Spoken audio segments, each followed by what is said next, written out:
Welcome, dear viewer, to another episode of Two Bald Guys, featuring myself, Executive Director of Wisconsin Institute for Public Policy and Service. My name is Eric Giordano.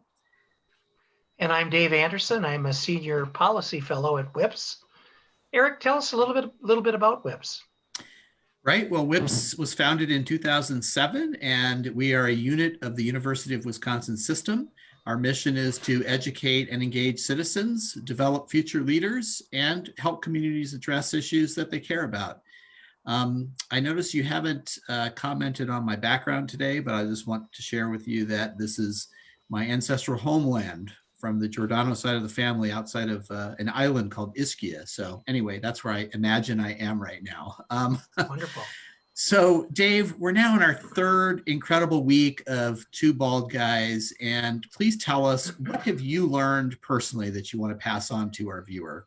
Well, Eric, I think the big revelation for me is that I'm not as funny as I thought I was. I've heard from a number of our viewers, a very small number, that I'm just not connecting with the hair puns and the hair jokes. But I want to tell you, with the number of hair jokes that are available on the internet, I want to say to our one viewer today that they should be rest assured that I'm going to be very diligent in my research to come up with better jokes than what I've been able to tell so far.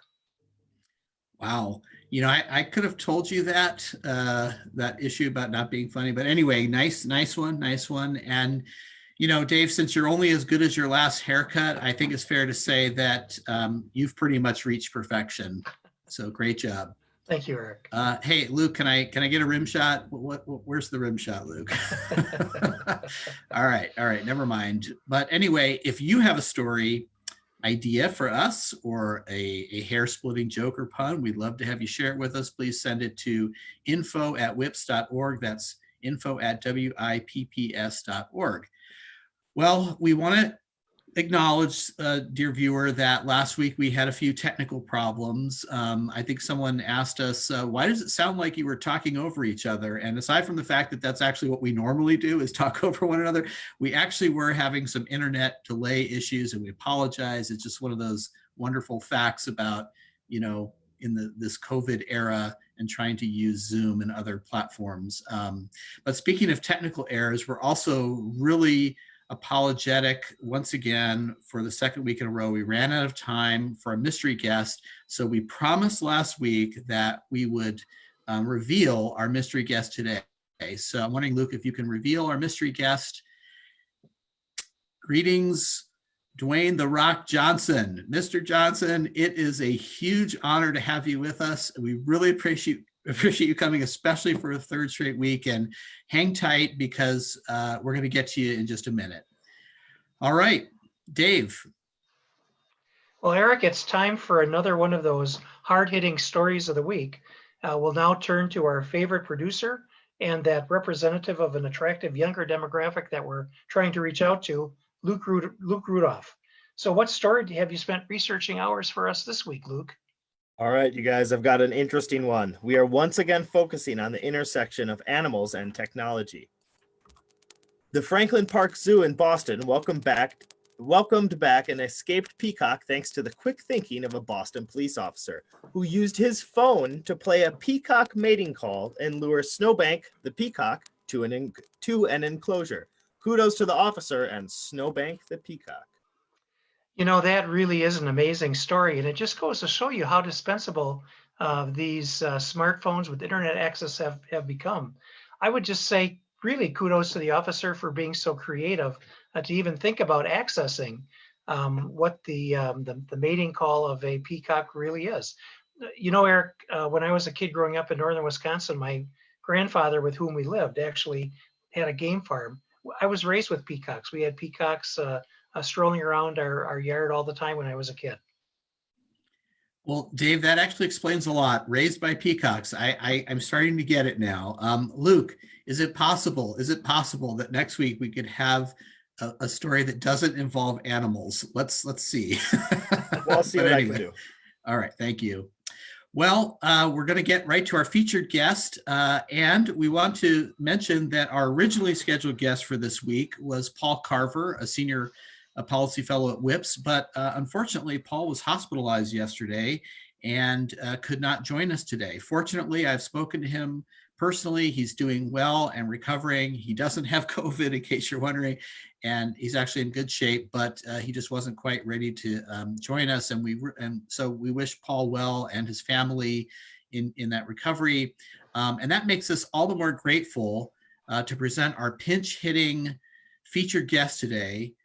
In the ninth inning, batting 400, we're so grateful to have Ryan Owens, who is the director of the Tommy G. Thompson Center on Public Leadership at the University of Wisconsin-Madison and a professor of political science.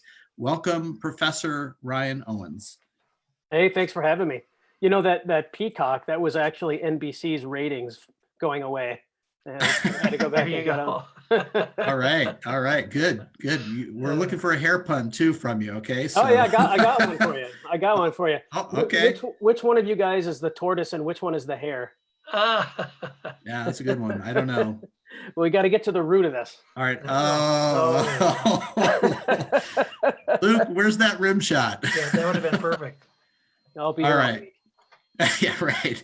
Okay, well, we're going to get to our questions. And today's topic is really about Alexander Hamilton, federalism, and what we think Alexander Hamilton might think about our government response to COVID. So, you know, you're a constitutional legal scholar, Ryan. You've been studying the writings of our founders like Alexander Hamilton long before Lin-Manuel Miranda popularized him and wrapped him into the 21st century with the play Hamilton. But, you know, it's funny, in DC, you go there and there's not a lot of attention that's paid to Alexander Hamilton. Yes, he's on the $10 bill. Right. Dave reminded me that there is a statue of him in front of the Treasury, but really he's kind of pales in comparison to, say, Jefferson and Washington and Adams and others. And so kind of curious, like, where does he place in the importance compared to some of our founding fathers and architects of, you know, the nation, in your opinion? Yeah, well, you know, he was an interesting figure, and you're right that, you know, up until the play, which honestly I have not seen, let's get that out there. You know, he hadn't received a whole lot of attention, which is surprising because among you know, political figures of that era, I mean, he was clearly one of the most important. And I think, you know, that run that he had between, say, 1776 and 1800 was just absolutely astonishing. You know, it's unclear why we don't see more about Hamilton. I have a few thoughts on it. One is he was a man that was in part, I think, a prophet of times to come. He didn't really fit within the era in which he lived. You know, and he was also really quite mercurial. You know, or manic, you could say. He was an exceedingly hard worker. He would pump out memoranda after memoranda, and then, you know, for some unknown reason to people, he would do the most foolish thing: take up an affair with a woman, or engage in a duel with somebody. So he had this sort of strange personality where he would go from incredibly rational, hardworking, excessive, to just flipping the coin and doing something really stupid. And he turned off a lot of people in that capacity. And so, you know, when you die as a founding father, you know, you have people. John Adams used to say that Washington was so well loved because he had people puffing him up after he died. Well, I think that's partly true. Hamilton didn't have that. Neither did Adams, for what it's worth. But folks like Jefferson and Washington and others did, because they were able to maintain collegial relationships, even with many of their enemies. Ryan, Federalist 15 is seen as a cornerstone of the argument for a strong national government with important sovereign powers. Why was this so important to Hamilton? And what are some of examples of how this viewpoint today manifests itself in our government?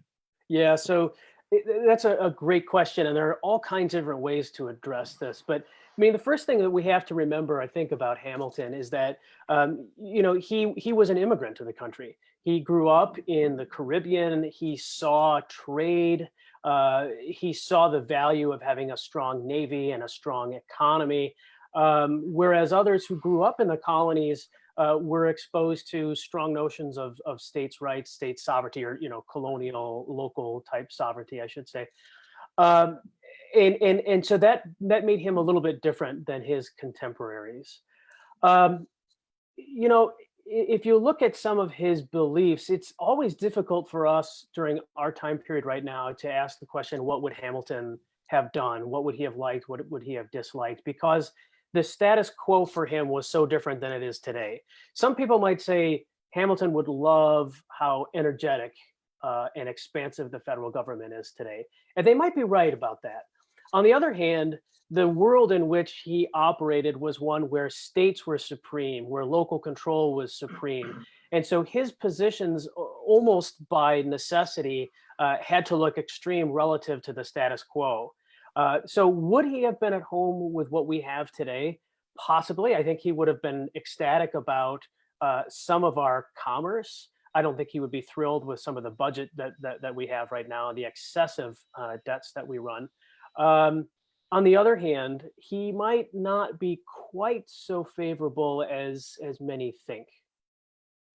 You've kind of touched on this already, but I'm amazed by the fact that this debate on the role of the federal government is a debate that continues yet today. I mean, it's existed throughout our entire history. Yep.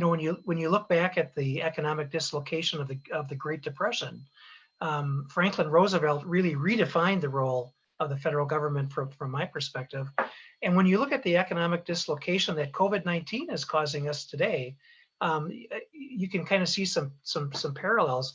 How would you compare the federal government response to COVID-19 to the federal government response to the Great Depression as it pertains to economic issues in light of the whole Hamilton perspective on the role of the federal government? Right. Well, so, we've had these sort of quote unquote revolutions in government a number of times throughout the course of our history. 1800, when the Jeffersonians took over the federal government and kicked out the Adams administration and the Federalists. That was pretty significant. Then 1828 with Andrew Jackson, that was pretty significant as well. Then you get Lincoln in the post-Civil War era, hugely significant. And then, of course, as you mentioned, in the Great Depression, all of these were revolutions in constitutional thought, changes in the status quo of what government did and how it did it. In the wake of the Great Depression, the New Deal really fundamentally changed the status of things, because we went from a very, states' rights, Federalist type system to one more like what we see today. It's unclear to me what the response to COVID-19 is at this point that would shift the status quo so significantly like those other eras did. We definitely see a federal response in terms of getting, stimulus checks out to people, to small businesses. That's definitely something new. But I don't think we're at that point yet where we're going to see a paradigm shift. President Trump hasn't been offering up solutions in the vein of FDR or others had in the past. It's sort of more of the same, only a little bit more right now with him. The interesting thing will be to see, I think, if there's a retraction. We're seeing it here in Wisconsin, but we're also seeing it elsewhere. States are at the forefront of a lot of these things. And I think what we're seeing in large part is in states like Wisconsin, where there are areas that are hit predominantly with COVID-19, but other areas that aren't. You see those other areas trying to flex their muscles a little bit and say, hey, how about local control? So for me, the interesting thing will be whether we see some sort of a retraction and a return to more state control, more local control. We'll have to see how that operates. Yeah, it's fascinating. So you probably answered the question, but I'm wondering, if you look out to the future of our country with regard to, the power of the national government versus state powers and responsibilities, what kind of trends do you see? Are we going to continually have this struggle? I mean, is this just baked into our Constitution, or do you think we're sort of leaning one way or the other?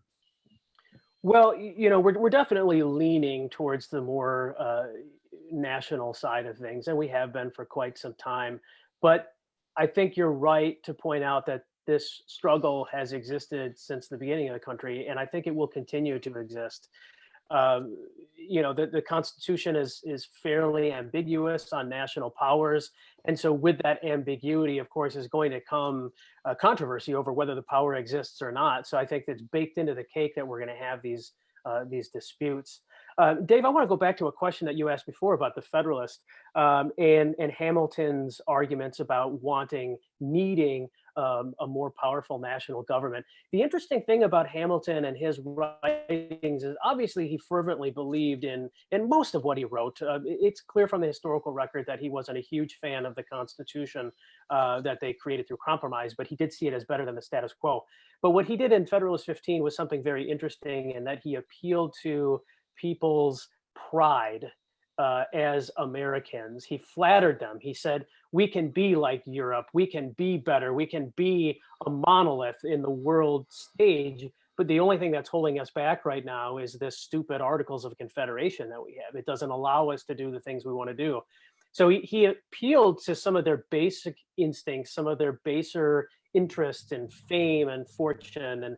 And in that respect, I think he knew how to make a good political argument as much as he knew how to make a good legal argument. And that's what made him so effective at the time, is he was a thinker and a doer, and he knew how to make an argument convincingly. That's great. We really appreciate your insights. And, we're kind of drawing to the close here. So I wanted to give you an opportunity to, either wrap us, do a little wrap that you think Hamilton might have given us for COVID-19, or if you prefer, you can tell us a little bit about what's on the horizon for the Tommy G. Thompson Center. Well, I think I'll take that second option. I know it's a tough choice. It really was a tough one. I mean, it's hard when you float that up. Like, I mean, come on, what's a guy supposed to do? We've done a lot this last year. As of last check, I think we had 94 speakers come in throughout the course of the year, and these include people like George Will, Mia Love, Michael Beschloss, Doris Kearns Goodwin, Temple Grandin, and others. We had a lot of really good people come in. We were fortunate to work with outstanding organizations like yours and others across the system. So we will be jointly hosting John Bolton next year. Jeb Bush is somebody that we'll have at UW in Milwaukee at Waukesha in the fall sometime. We're going to continue that trend next year. The other thing of interest is, so each year the Thompson Center picks out a couple of topics that we think are really in need of attention, scholarly and otherwise. Next year, we're going to be focusing on actually 3 issues. So one is administrative reform. How can we streamline administrative efficiency in the state of Wisconsin? The second is about online privacy. How can we protect individuals' privacies in this era where now everything is online and streaming? That's going to be, I think, really significant. And then the third thing that we're doing, and we just released calls for grant proposals on this topic recently, is how can we better prepare Wisconsin for public emergencies? One of the things that COVID-19 exposed was just that we weren't really prepared for a lot of this stuff. Our statutes didn't anticipate some of these things. The institutional structures we have didn't necessarily foresee them as well. So K-12, what can we do with K-12, for example, to make it more possible for students to shift seamlessly from in-class learning to online learning if that's required? What else can we do from a healthcare perspective in the state? How can we work with researchers and developers of medicines and medical devices to really streamline that process and hit the ground running when we have issues? So those are the 3 things we're going to deal with. We'll have a host of conferences across the state, hopefully in person, next year on these topics. We're awarding faculty grants in the amount of $500,000 plus on these topics. And so we really hope that people come out and watch what we do, get involved with what we do, and we hope to make a mark on this great state of ours. Well, we really appreciate the Tommy G. Thompson Center on Public Leadership, and you, Ryan Owens. Thank you so much for being here. We look forward to working with you in the future. I also want to announce that next week, our program is going to be about the Wisconsin Supreme Court decision to stay the governor's public safety responses on COVID. And also, we'll see by that time if the legislature has come up with an alternative plan. And our featured guest will be Professor of Political Science and Constitutional Scholar Eric Casper at University of Wisconsin Eau Claire. So we're looking forward to that. And oh my gosh, Dave, we have run out of time, and I am so sorry, Mr. The Rock. Looks like we're not going to be able to have you on again. I feel terrible about this. Luke, if you can talk with his handler, see if we can get him back next week, I'd appreciate it. So again, sorry, but I'll try. He looks pretty mad. He looks pretty mad. Yeah, I know. I feel terrible, but okay, we'll do what we can. It's just, COVID has affected everybody. So, hey, all right. Well, Dave, a wise person always shaves a little for the future, Mr. Rock. So hopefully you can join us next week. And Eric, I don't know if I mentioned this before, but I get my hair cut in Madison. My barber down there is a great source of information on what's going on. But he told me that there's a lot of people in his profession that have also taken up taxi driving. Do you know why that is? Have we talked about this? No. They know all the shortcuts. Wow. Okay. With that, we're out this week. Professor Owens, take care. Luke, Dave, see you next week. Thanks, Brian. You bet.